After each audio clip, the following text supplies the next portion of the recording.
Pasija, please start. Sir. Thank you, ma'am. Please be seated. Thank you. Sir, thank you, sir. You have allowed me to speak on a very important issue. Sir, I would like to point out at the outset that SIR is violative of parliamentary legislation.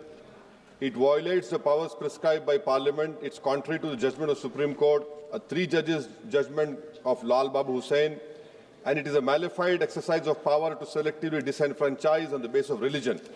Sir, Election Commission of India cannot be bigger than Supreme Court and Parliament of India, sir.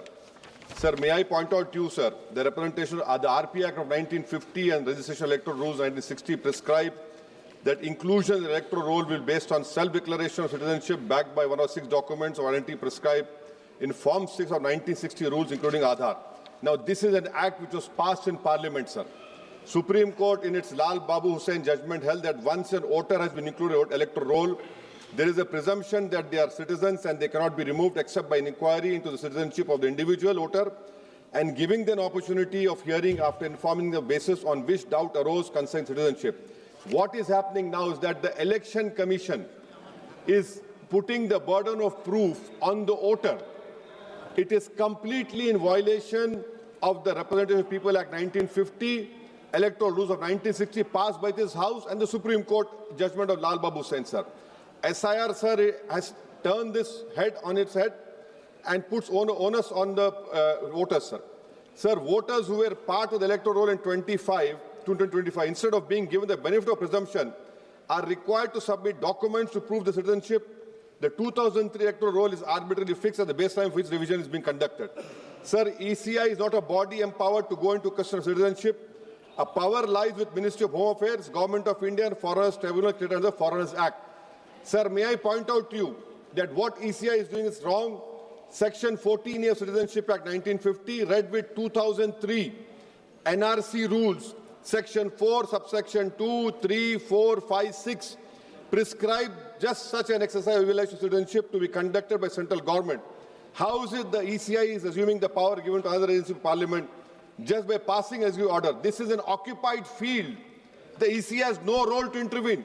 Sir, as per the ECI release, 65 lakh voters were included, whose names were included in the electoral roll after the commencement of SIR exercise omitted from draft roll published on August 1, 2025. After that, sir, several lakh voters where names were included draft roll were served with show cause notice. I have the copy of show cause notice that doubts had arisen on their right to be included in the electoral roll and they were asked to appear in person with documents to prove that they were entitled to be included in the electoral roll.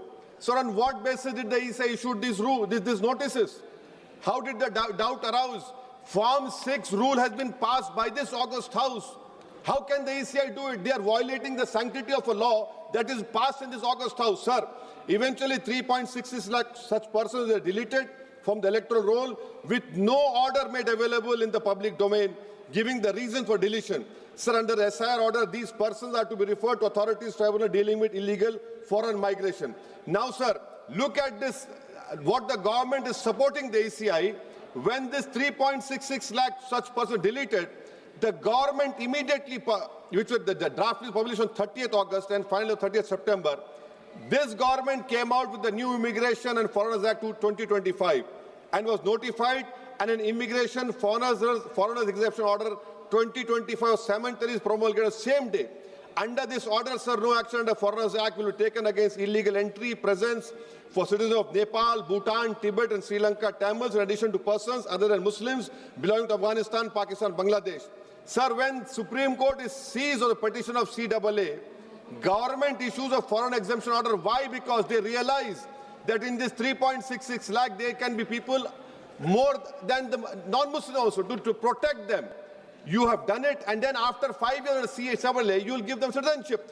That is why I say that this whole exercise, sir, I'm concluding, sir. This is why I say this whole exercise is a backdoor NRC. Sir, Ambedkar was asked, is India's democracy? He said only in formal sense.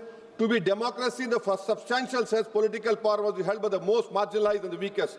He repeatedly said political power is the key to social progress. You have only 4% Muslims over here. The ruling party has no Muslim member. If Lok Sabha increase representation of OBCs and the upper caste is there, now it is at the cost of whom? Muslims are not there. They're not being reflected in the secular parties. For example, if Muslim majority seats like Wayanad can elect non-Muslims, surely Raebareli, Amethi, Ottawa can elect Muslims, sir. And now coming to this electors, sir. We are only become electors. We are not getting elected. Please conclude. Sir, I'm concluding. Sir, give me 2 minutes, sir. Please, sir. Now coming to this this whole donations, BJP got 88% donations, sir. Nearly 2,243 crores. So we the people is now represented by We the Private Limited. I would request this ruling party to please consider adopting a mixed member parliamentary system like Germany. Each voter has 2 votes, one for their MP and one for a political party. A tally is done. First, all local winners get seats, and the rest of seats are filled with the overall number of seats. Each party matches roughly percentage. Secondly, sir, delimitation. Don't do delimitation like what you have done in Kashmir and in Assam. Because if BJP is delimitation another game, it has to win. Then the loser is going to other political parties. But the loser will be country's democracy. Sir, right to vote. Ambedkar called it a principal theory of the Constitution.